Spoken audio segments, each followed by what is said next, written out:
Dancing with Tom DeLay, stop the GOP's new scheme to redistrict their party back to power. This is, while people are caught up in him doing the cha-cha-cha, this is really what he's up to. Tell us all about it, Nathan. That's absolutely right. We were trying to use a little bit of humor to make a very serious point, which is this. As you know, these elections we have coming up in 2010 are critical for this country. Our nation's going to elect 37 governors in 2010. And we're on the verge of an election that happens once every 20 years, which is that's when we elect this number of governors right before the next round of redistricting. And our party is probably a little bit late to the game on the importance of redistricting because we were, we kind of missed it when Tom DeLay in 2003 played some games and changed the Texas delegation forever. It used to be 17-15 Democrat. And then immediately after Tom DeLay got control of the state legislature, he changed it to 21-11 Republican.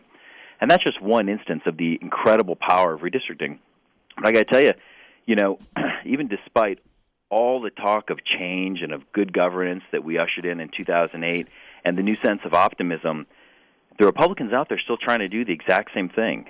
Our counterparts, the Republican Governors Association, are saying publicly that they think that if they win these governor's races in 2010, they can gerrymander 30 House seats.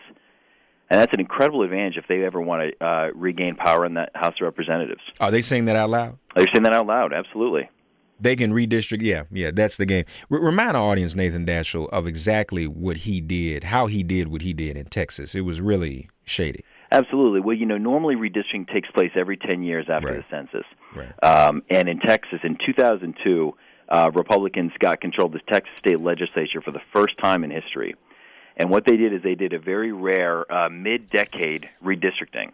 And so he got the state legislature together behind closed doors, and they drew a map. And they drew a map with congressional districts that these Republicans would never lose.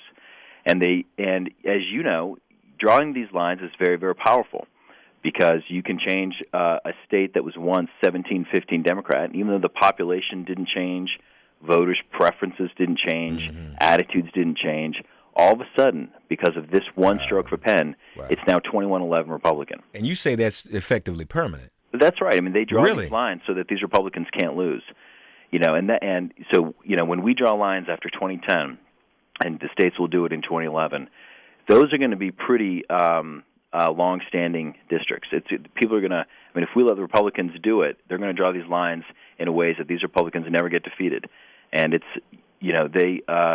they don't think they can win elections on their own, they're going to try to redraw the districts so they can win these artificial elections. Now, we know it normally happens after the census, but do states have a right to do redistricting whatever they want to? It's state by state. I see. Okay. Some of them do. Okay.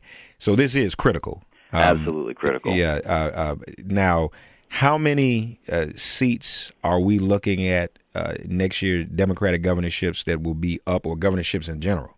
There are going to be 37 governors up next year. 21 of those will be Democrats. So we've got a lot of territory. You mean up for re-election?